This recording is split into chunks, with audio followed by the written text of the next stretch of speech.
aún más a esta radio, Señor, la redención, Padre amado, que gracias a ti, Señor, nos han abierto las puertas en este lugar, Padre, para ser de bendición.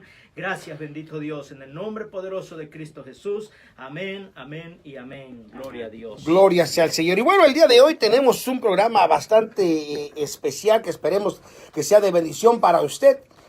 Tenemos un tema, si usted ha notado, hemos estado hablando precisamente lo que es la identidad, las características de la iglesia de Dios de la Biblia. Y hemos estado hablando, hablamos al principio de la historia de la Biblia, habíamos hablado también de las fábulas de los hombres ciegos, habíamos hablado también del evangelio completo, pero ahora queremos hablar una de las marcas de la iglesia, que es la unidad, es la naturaleza de la verdadera iglesia de Cristo. Gloria sea su nombre. Así que la naturaleza de la iglesia, una de ellas es la unidad. Y la gran señal de identificación de la iglesia tiene que ser definitivamente la unidad. Ella todavía no ha llegado a esta elevada norma de ser perfecta en su unidad, pero ella reconoce la enseñanza bíblica en este respecto y se está esforzando diariamente por llegar a la meta de la unidad perfecta.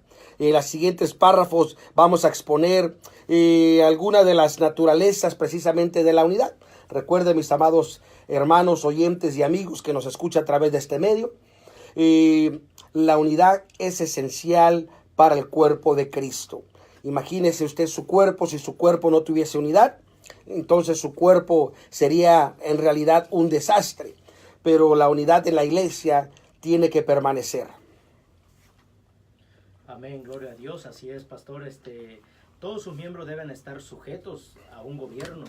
Cristo es la cabeza de la iglesia y Él es uno, siendo que la Biblia admite solamente una iglesia. Entonces, para ser miembro de esta iglesia, la persona tiene que estar sujeta a un gobierno, el gobierno de Cristo, amén.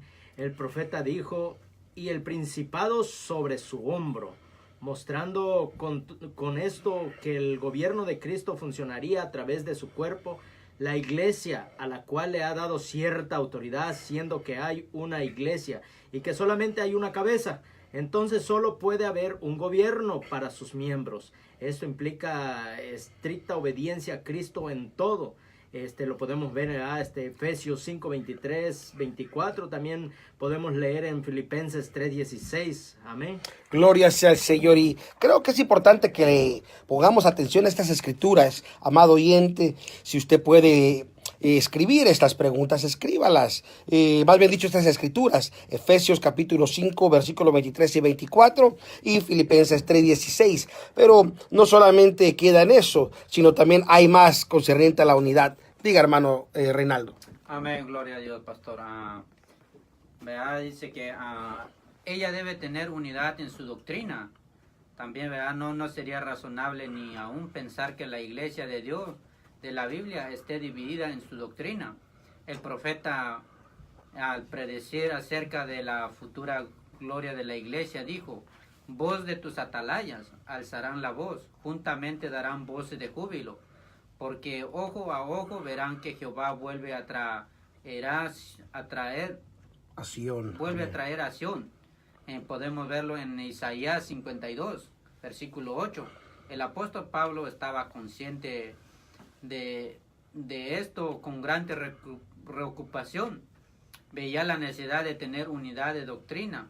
Porque dijo, os ruego pues, hermanos, que habléis todos una misma cosa, y que no haya entre vosotros disensiones, antes seáis perfectamente unidos en una misma mente y un mismo parecer. Lo podemos ver en el primero de Corintios, en el capítulo 1, versículo 10. También lo podemos ver en el 11, 13 y en el libro de Efesios 4, 3 hasta el 5 y 13 también. Y también el libro de Hechos, capítulo 2, versículo 42, y en el libro de Gálatas 1, 8 y 9, pastor. Gloria sea al Señor. Esto nos indica, amado oyente, que usted nos escucha a través de estas ondas radiales, como también aquellos que nos están mirando a través de los medios de comunicación, como nuestra hermana María Camacho, que Dios la bendiga de una forma especial. Es demasiado importante la unidad y no podemos pasarla por alto. Creo que lo que expresó nuestro hermano Oscar al decir de que hablando de unidad de la iglesia, tiene que haber una unidad de gobierno. Es decir, tiene que haber un orden en el cual ella trabaja y en el cual ella se desarrolla. Y este punto también crítico que acaba usted de mencionar, hermano Reinaldo, es de tener unidad en doctrina. Y recuerdo antes de continuar, quiero compartir rápidamente una pequeña anécdota. Una vez me invitaron a una asociación de pastores en una de las iglesias donde yo pastoreaba en el pasado. Y nosotros por lo regular no acostumbramos andar en esas juntas porque estamos demasiado ocupados en la viña del Señor. Pero era un amigo, el otro ministro, un pastor que no de la iglesia de Dios, pero que me había invitado a que fuéramos. Y acudí. Y cuando llegamos ahí, pues muy amabilidad, toda la gente que estaba ahí. Y de ahí, una de las cosas que me llamó mucho la atención, cuando yo pregunté cuál era el propósito de la reunión de estos pastores que venían de diferentes congregaciones, diferentes iglesias, organizaciones o denominaciones, me decían que buscaban la unidad. Y yo dije, oh, maravilloso, qué bueno que la unidad, porque la unidad es importante.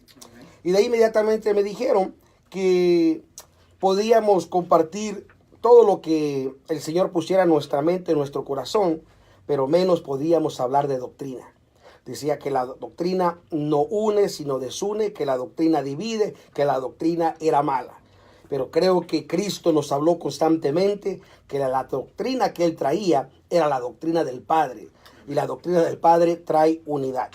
Y hablando de esta misma unidad, no solamente unidad de gobierno, no solamente unidad de doctrina, pero creo que es muy importante que tengamos unidad en propósito. Es decir, en el propósito en la cual Dios le ha dado a la iglesia. Y la iglesia debe estar unida en las metas que ella persigue. Y debe de trabajar con una gran necesidad para alcanzarlas, para lograrlas, para obtener ese objetivo. De otra forma, ¿podrán dos andar juntos sin que estén de acuerdo? La Biblia dice que dos que no estén de acuerdo no pueden caminar juntos. Quiere decir que estos propósitos pueden ser varios, pero la iglesia debe estar unida y de acuerdo con respecto a lo que Dios le ha dado a ella. Bendito sea el Señor. Amén, gloria a Dios, así es, pastor. Por lo que se ha dicho antes, ¿verdad? Se puede ver que la iglesia se identificará por su triple unidad.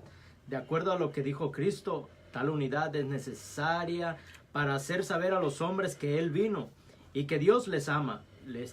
Juan 17, 21, 23, ¿verdad? Sin duda alguna la Biblia sostiene el concepto de la unidad corpórea y que la verdadera iglesia de Dios sería un cuerpo visible de cristianos unidos por medio de un pacto, sujetos a un solo gobierno.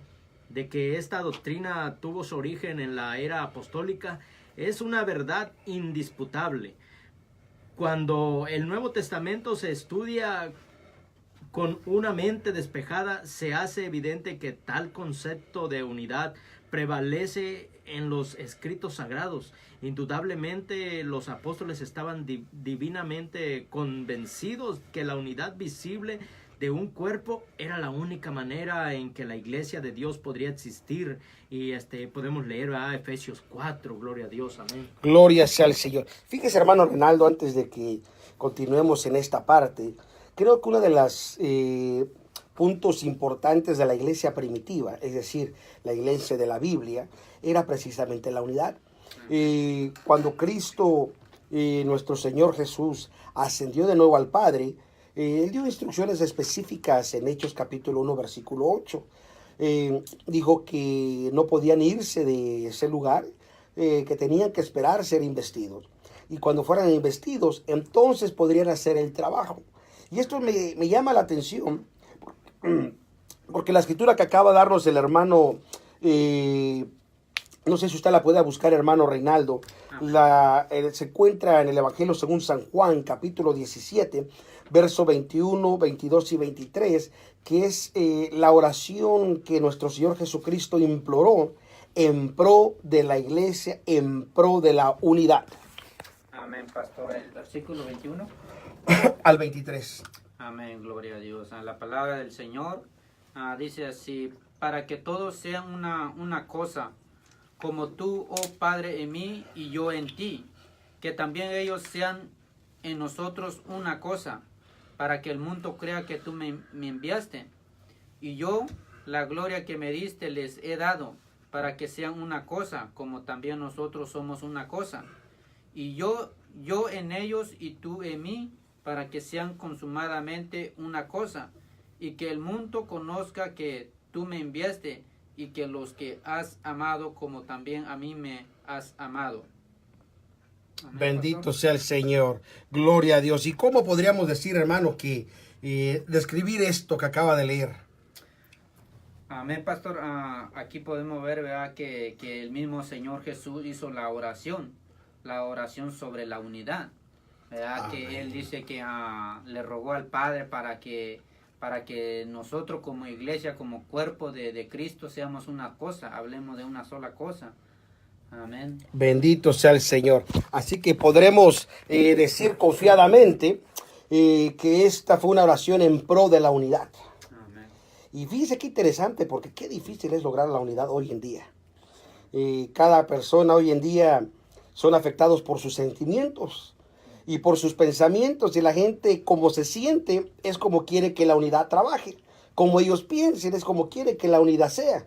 Pero lo que Cristo hablaba de unidad era mucho más elevado, mucho más allá de lo que nosotros pensemos, sintamos o creamos. La perfecta unidad de Cristo creo que fue expuesta en este capítulo que acabamos de leer, y una de las primeras grandes verdades tan evidentes para todo aquel que estudia este tema de las características de la identidad de la iglesia, de Dios, de la Biblia, es que la Biblia enseña en realidad la unidad. Sin embargo, la mayoría de los hombres de letras no pueden ver claramente, creyendo que la doctrina de la iglesia simplemente vuelve o se refiere solamente a unidad del Espíritu, es decir, solamente con que nos juntemos, en ese momento adoremos a Dios, en ese momento hablemos de Cristo, invoquemos a Cristo y ya hemos llegado a la unidad. Mas sin embargo es necesario la unidad de la fe. Pero no hay ningún otro pasaje en el Nuevo Testamento que pueda apoyar que solamente la unidad, es decir, solamente piensa en esto o invoca el nombre de Cristo y ya las demás cosas no importan. Creo que fue muy contundente la escritura, en la cual nosotros podemos encontrar la oración de Jesús en pro de la unidad en este capítulo 17 del Evangelio según San Juan, y la cual también notamos que tal súplica, él oraba en realidad, orando al Padre en pro de la unidad. Quiere decir que nuestro Señor Jesucristo sabía que iba a haber una gran necesidad de unidad, y en otras palabras, que hay falta o hace falta que cada una de las personas entre con el deseo de buscar la unidad en todas las áreas. Bendito sea el Señor. Y después de que Cristo oró por aquellos que ya estaban haciendo su voluntad, es decir, por sus discípulos, él continuó diciendo y probando que la unidad sería la marca de identificación principal de la verdadera iglesia en cualquier tiempo en que ella exista. Gloria sea al Señor, porque recuerde, del tiempo de nuestro Señor Jesucristo, cuando empezó su ministerio, aproximadamente en el año 28 después de Cristo, es decir, en el tiempo de esa era, hasta el tiempo en el cual estamos ahora, han pasado más de 2000 años. Quiere decir que la iglesia ha llevado diferentes etapas, mas aún es necesario mantener la unidad. Pero síganos hablando, hermano Oscar, concerniente a la unidad. Amén, pastor. A mí me encanta este versículo de Juan 17, amén. Mire cómo nuestro Señor Jesucristo, si nosotros no nos ponemos atención al versículo 20, al capítulo 20, perdón, ¿verdad? Como dice, ¿verdad? Dice, mas no ruego solamente por estos, sino también por los que han de creer en mí por la palabra de ellos, para que todos sean una cosa, como tú, oh Padre, en mí y yo en ti, que también ellos sean en nosotros una cosa, para que el mundo crea que tú me enviaste, y yo, la gloria que me diste, les he dado, para que sean una cosa, como también nosotros somos una cosa, yo en ellos y tú en mí, para que sean consumadamente una cosa, que el mundo conozca que tú me enviaste y que los que los has amado, como también a mí me has amado. Amén.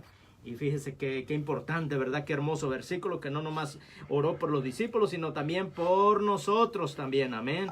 Por cada uno de los oyentes, gloria a Dios, por cada uno de ustedes, por todos nosotros. Amén, pastor. Podremos decir, amado oyente, siéntete contento que Jesús oró por ti, oró por mí, oró por nuestra unidad. Amén, gloria a Dios. Gloria a Dios. Así es, pastor. Podemos ver, ¿verdad?, que la oración de Cristo no fue en vano, ¿verdad? Sino la contestación bíblica es en Juan 11:42. El mismo Señor Cristo mismo dijo, ¿verdad?, que yo sabía que siempre me oyes. Esto muestra que Cristo jamás oró en vano. Por lo tanto, la verdadera iglesia de Dios alcanzará la unidad. Ella no solamente poseerá el nombre de Cristo, sino que logrará ser una cosa, como Cristo y Dios lo son, la cual es una unidad mucho más superior que a la enseñada por la mayoría de las iglesias hoy en día. Gloria sea al Señor. Y sí, como le había dicho al principio, lo que hoy en día mucha gente cree o confunde lo que es la característica, el propósito de la palabra unidad, especialmente cuando hablamos la unidad corporal, es decir, del cuerpo de Cristo. Vamos a ver algunas cosas. Primeramente, consideremos de quiénes estaba Cristo hablando en esta oración. Él estaba hablando acerca de los creyentes y no estaba orando por los incrédulos, sino al contrario, estaba orando por aquel que cree al Evangelio de Cristo. Él oró para que todos los creyentes pudieran ser uno. Por consiguiente, si por el mero acto de creer y venir a ser hijo de Dios, una persona estaría en unidad con Cristo, entonces su oración fue en vano, es decir, fue innecesario.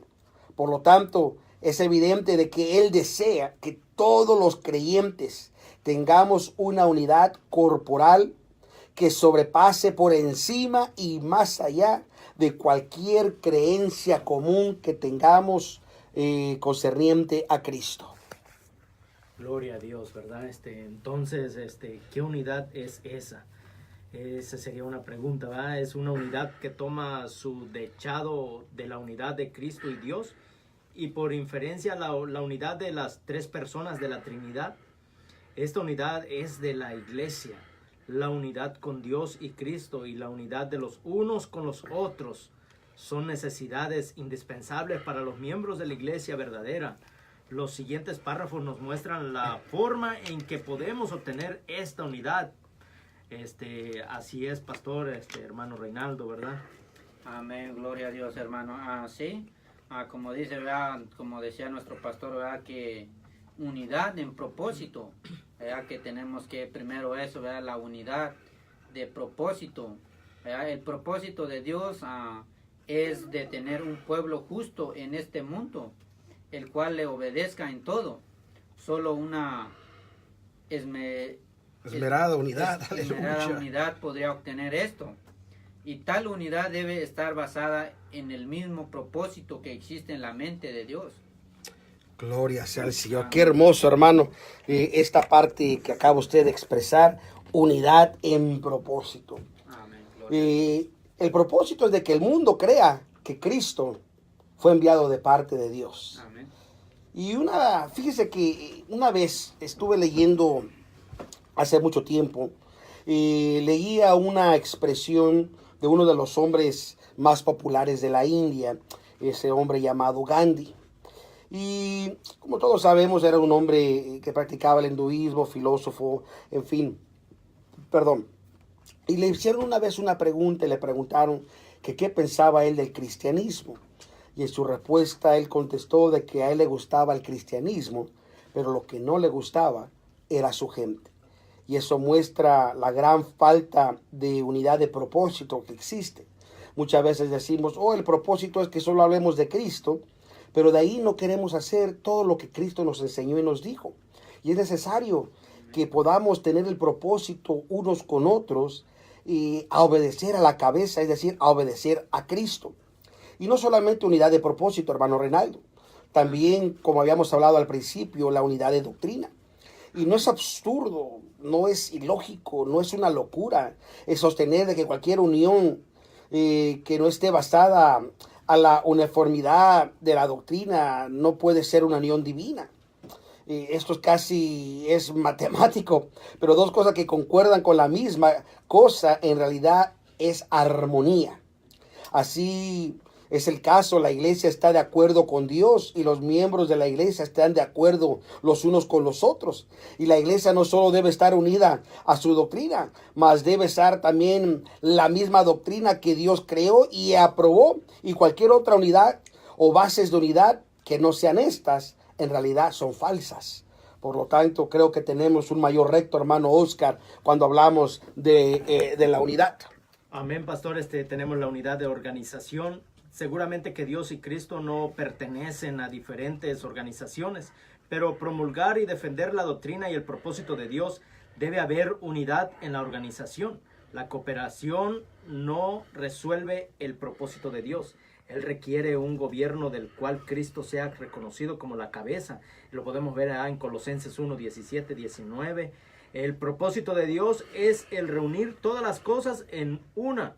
Este propósito se vería frustrado si se rechazara la necesidad de una unión orgánica. Sin embargo, esta también debe ser una unión espiritual, pastor, porque las uniones legales y superficiales formadas por grupos de iglesias hechas por los hombres no pueden constituir la unidad bíblica. Pues se debe considerar todos los diferentes aspectos de la unidad. Amén. Gloria sea al Señor. Quiere decir que la unidad es mucho más profunda que lo que podemos pensar, hermano Reinaldo. Amén, gloria a Dios. Así es, pastor. Fíjese, pastor, que uno de los elementos principales de la naturaleza de la verdadera iglesia es su unidad, ¿verdad? Esta unidad debe manifestarse de diferentes maneras para que pueda ajustarse al dechado bíblico. Aquí en los siguientes párrafos danos algunos de los aspectos de la unidad de la iglesia. Gloria sea al Señor. Y así que hablando de la unidad de la iglesia, meditemos o veamos esta parte. La iglesia tiene muchos miembros, pero solo tiene un cuerpo. Amén. Creo que es la mejor forma de exponer la unidad. Muchos miembros, pero solo un cuerpo.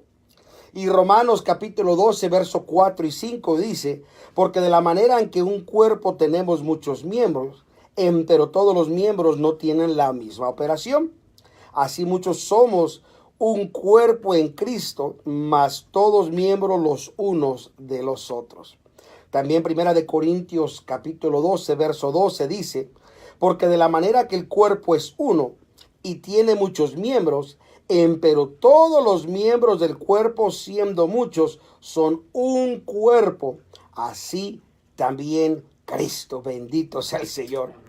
Quiere decir que la unidad de la iglesia debe estar fundada en un completo rendimiento al Espíritu de Dios. Sin la dirección del Espíritu Santo, con tantos miembros, sería imposible alcanzar la norma de la unidad divina, la cual tiene que ser superior a la norma humana.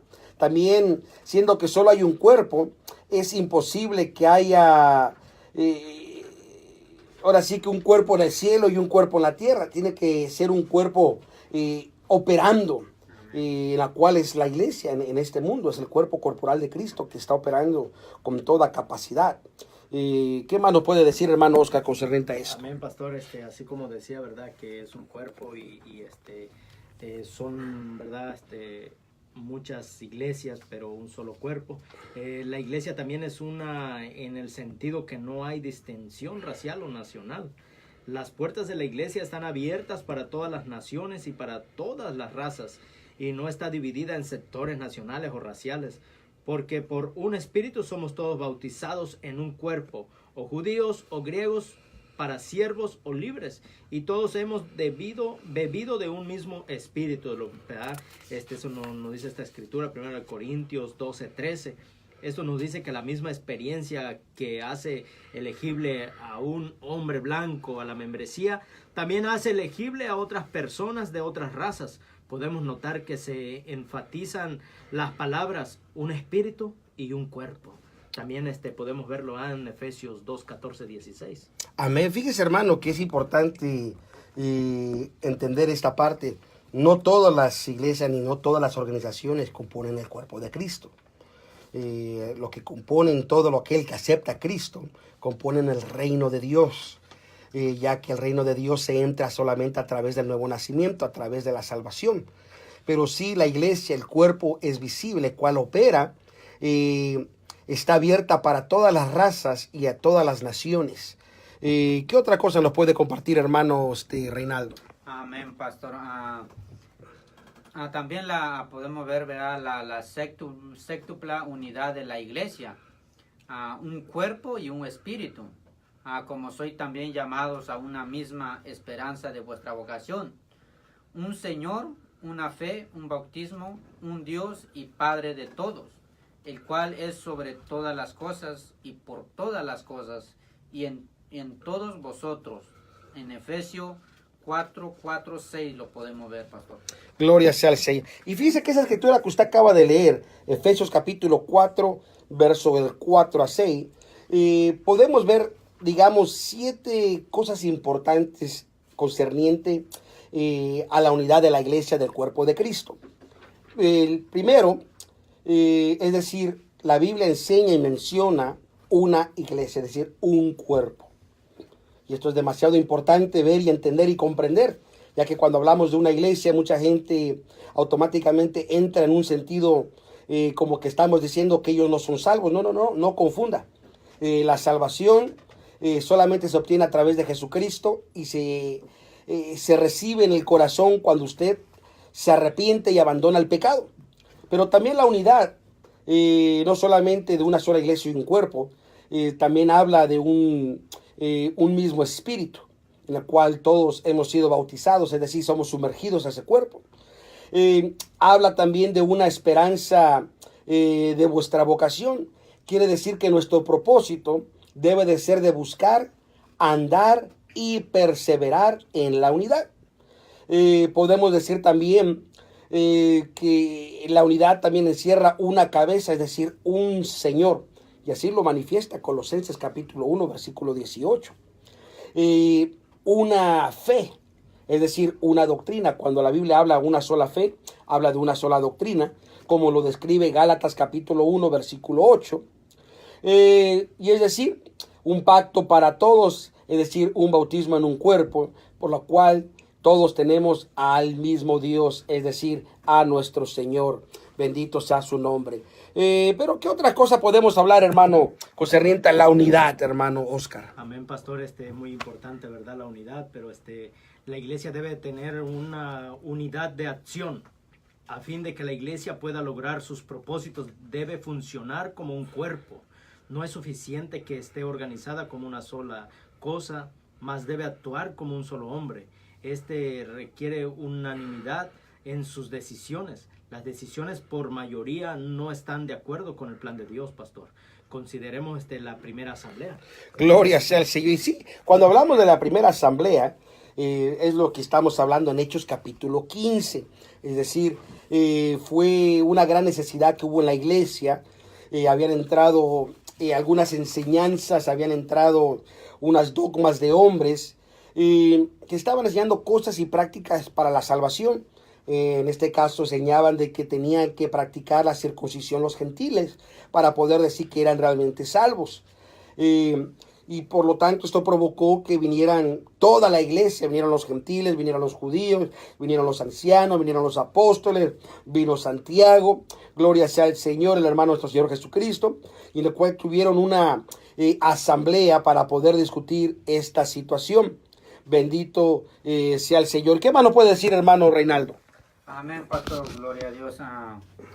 Aquí podemos ver, pastor, que la unidad no puede ser lograda por un sistema denominacional, sí, sino en todo el orden bíblico que encontramos concerniente a la unidad. Podemos ver que en esto es verdad. El plan de Dios concerniente a la unidad no da lugar para planes sectarios y denominacionales. Bendito sea el Señor. Esto es demasiado importante lo que usted acaba de decir, hermano Reinaldo, que la unidad que describe la Biblia va mucho más allá Amén. que cualquier pensamiento del ser humano. Amén. Bendito sea el Así es, Señor. Y por lo tanto, hablando de esta unidad, podemos ver el contraste de la unidad divina y de la unidad humana. Es decir, en una ocasión un famoso erudito bíblico, en un libro que él había descrito concerniente al Nuevo Testamento, hacía una observación basado a estas palabras. Dijo: Pablo muestra que en el cristianismo todo partido divisivo debe trascender, es decir, sobresalir de su común lealtad a Cristo. Esta es una declaración muy significativa, ya que expone la teoría más prevaleciente sobre lo que constituye la unidad bíblica cristiana. Es decir, el escritor indicaba que estos partidos o partidos divisivos existen lamentablemente aún hoy en día en el cristianismo e interpretan a su propia manera. Y Pablo estaba diciendo que tales divisiones deben ser subordinarse a una lealtad común a Cristo. En otras palabras, las divisiones o los partidos decisivos o divisivos son malos. Traen división, confusión, traen un retraso al cuerpo de Cristo para que no siga avanzando en su función y en su proclamación.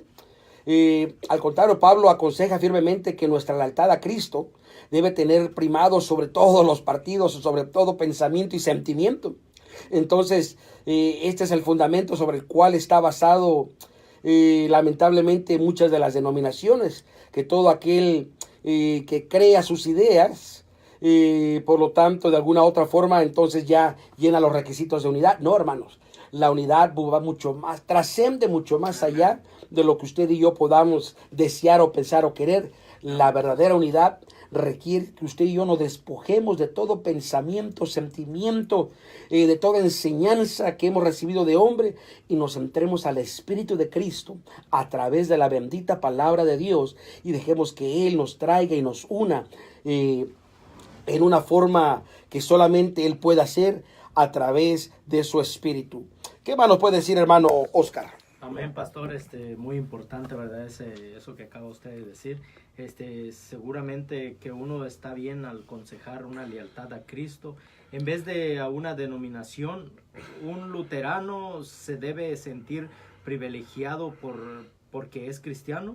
En vez de sentirse orgulloso porque es un luterano, su lealtad debe ser a Cristo, en vez de a Martín Lutero. Para continuar con nuestro ejemplo, esto no significa que el apóstol esté diciendo que no debería haber que no debería de haber luteranos. Amén, que no debería haber luteranos. Por supuesto que es evidente que el escritor no está haciendo referencias aquí a la estructura denominacional de la iglesia moderna, sino más bien a la lealtad hacia ciertos líderes humanos dentro de una iglesia local. Sin embargo, por un proceso lógico de raciocinio, esta misma declaración se puede aplicar ampliamente a las diferentes denominaciones. Por lo tanto, el autor implica, aunque él no lo dice explícitamente, que los partidos divisivos de por sí no contradicen la Biblia, siempre que no se coloquen por sobre la lealtad a Cristo. Amén, bendito sea el Señor. Amén, gloria a Dios, pastor. Así es, pastor. Pero la declaración de Pablo, ¿verdad? Podemos ver que concerniente al asunto de las divisiones debe extender más allá de las iglesias locales. Sus palabras son ciertas cuando hace referencia a todo el cuerpo de Cristo y no meramente a aquella porción de que residía entre los corintios. Está claro que la interpretación de los escritores modernos reduce a lo mínimo el verdadero significado de las palabras de Pablo y no dan el debido énfasis al pasaje bíblico que se encuentra en el primer capítulo de del libro de Corintios. Bendito sea el Señor. Y es muy importante porque creo que Primera de Corintios da el ejemplo más explícito de que no puede haber división en la iglesia. Pablo aconseja y demanda que toda la iglesia de Dios sea una, teniendo una misma mente, hablando la misma cosa, es decir, predicando la misma doctrina sin que haya ninguna división. Pablo no da lugar a los partidos decisivos, ni aconseja levemente que estos deban ser meramente trascendidos, es decir, él dice que estas divisiones deben ser eliminadas del por todo de entre nosotros. Porque si podemos ver la escritura que hace en Primera de Corintios, bendito sea el Señor, en el capítulo 1, cuando encuentra una gran división que estaba ocurriendo en la iglesia, decía en el versículo 11, porque me ha sido declarado que vosotros, hermanos míos, que por los que son de Cloe, que hay entre vosotros contiendas, versos 12. Quiero decir que cada uno de vosotros dice, yo cierto soy de Pablo, pues yo de Apolos, que yo de Cefas y yo de Cristo. Y hace la pregunta, ¿está dividido Cristo? ¿Fue Cristo crucificado, Pablo, por nosotros? ¿O habéis sido bautizados en el nombre del Pablo? Ahora, tomando podamos trascenderlo de esta forma, o podamos interpretarlo de esta forma a un tiempo un poquito más moderno. Si dijera la escritura hoy en día, os ruego pues que habléis todos una misma cosa y que no haya entre vosotros disensiones. Ahora, vamos a insertar algunos nombres modernos para este pasaje. Y podríamos decirlo de esta forma. Yo cierto soy luterano, yo soy calvino, yo soy de Wesley, yo soy armenio, otro dirá yo soy solamente de Cristo. Y sería la misma pregunta, ¿está dividido Cristo? ¿Fue crucificado Lutero por nosotros? ¿O habéis sido bautizados en el nombre de Calvino o de Wesley o de Lutero? En fin, hermano Reinaldo. Amén, pastor. Pablo también habló enfáticamente acerca de la doctrina de la unidad. Él persistió en su enseñanza de que la señal o marca que identificaba a la iglesia de Dios era la unidad, no simplemente una unidad de hombre, ni tampoco la mera unidad de ser cristiano, mas la unidad que implicaba una unión corpórea dentro de una sociedad organizada. Tal doctrina no deja lugar para el denominacionalismo, es decir, la teoría de que la Iglesia de Dios se compone de varias organizaciones cristianas independientes, las cuales son partes componentes de la Iglesia de Dios conocida como denominaciones. Amén, gloria a Dios. Esta tampoco da oportunidad a que haya diferencia en la doctrina, ya que tal cosa podría destruir la unidad requerida. Tampoco hace reservación para que haya diferencias en la organización de la iglesia, porque esto está íntimamente relacionado con la doctrina. Lo que también se ha trazado en el Nuevo Testamento es totalmente ilógico y rotundamente contrario a la Biblia al figurar que la iglesia es un cuerpo conglomerado compuesto de todas las denominaciones, con una multiplicidad de credos y doctrinas. La Biblia solamente enseña una doctrina, un Señor y un bautismo y una iglesia para todos. Amén. Primera de Corintios 12:13 y Primera de Corintios 12:20, 25. También podemos ver Primera de Corintios 1:10 y 13. En el tiempo de Pablo solo había una iglesia, pero ya se avecinaba el peligro de la división. Pablo reconoció la seriedad de este peligro y lo identificó en sus epístolas. Por lo tanto, él amonestó contra el mismo. El plan de Dios todavía es el mismo. Él no ha cambiado. Si las divisiones eran malas en la era apostólica, también lo son en este tiempo moderno. El denominacionalismo no es otra cosa sino división. Por lo tanto, esta teoría de unidad de la iglesia es una falsedad, siendo que esto es lo que Pablo en realidad enseña, la palabra inspirada de Dios. Cualquier cosa que no sea una completa unidad no agrada a Dios. Así es, bendito sea el Señor. Por supuesto que tenemos vemos una aparente contradicción. Casi todas las sectas y denominaciones pretenden tener una base bíblica. Si esto es así, entonces la palabra de Dios es infalible. Esto quiere decir que ¿qué explicación podríamos entonces tener concerniente a este concepto de todas estas organizaciones cristianas?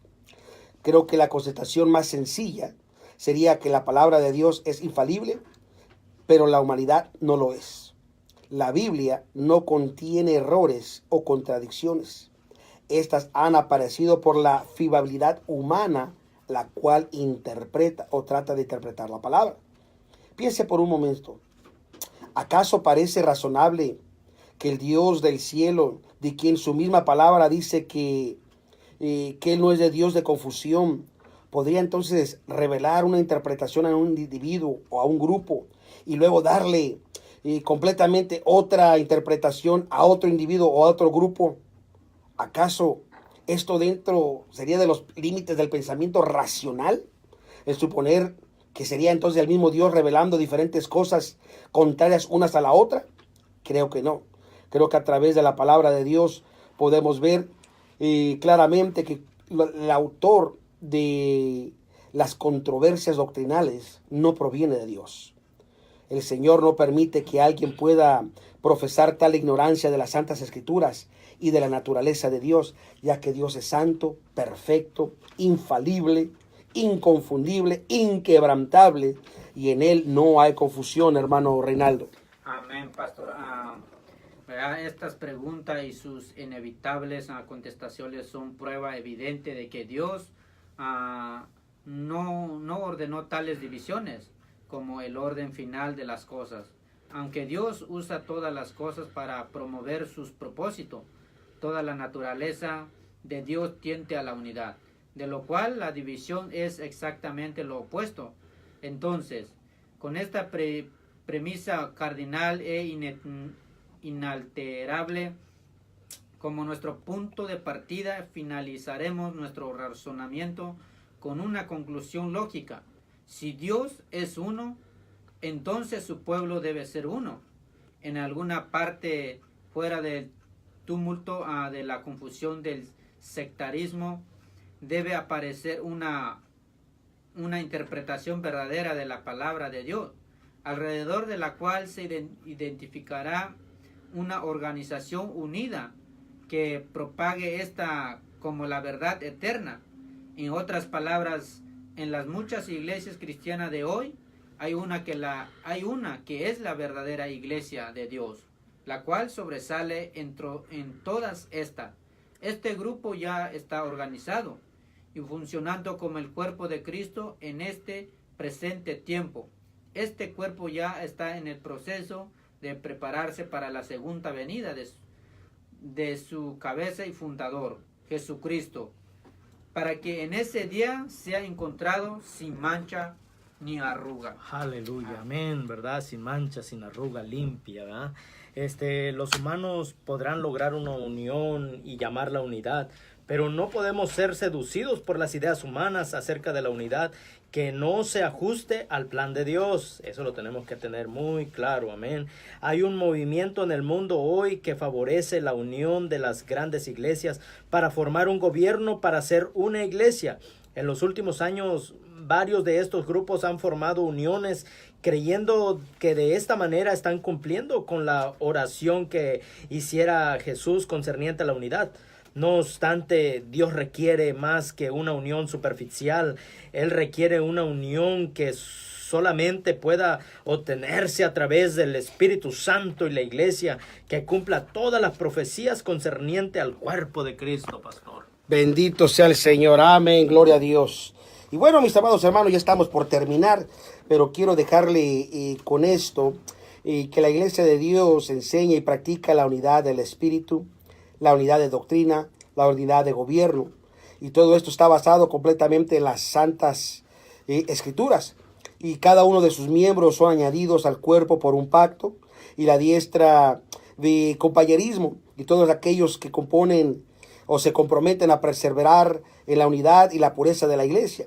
Esta es la iglesia de Dios de la Biblia, cuya naturaleza se caracteriza por la unidad y su conformidad con el desechado bíblico, a fin de que pueda ser presentada a Cristo como una virgen pura. El plan de Dios a través de todas las épocas culminará en el logro propósito hacia el cual todos los eventos de la historia han evolucionado. En otras palabras, es decir, una forma en la cual el mundo pueda ver la grandeza de Dios a través de lo que hacemos. Pero bueno, queremos dar rápidamente el orden de nuestros servicios, hermano Oscar. Amén, gloria a Dios, pastor. Así es, queremos invitarlo, radio escucha, amigo, que nos están escuchando en esta hora. Queremos invitarlo a nuestro servicio.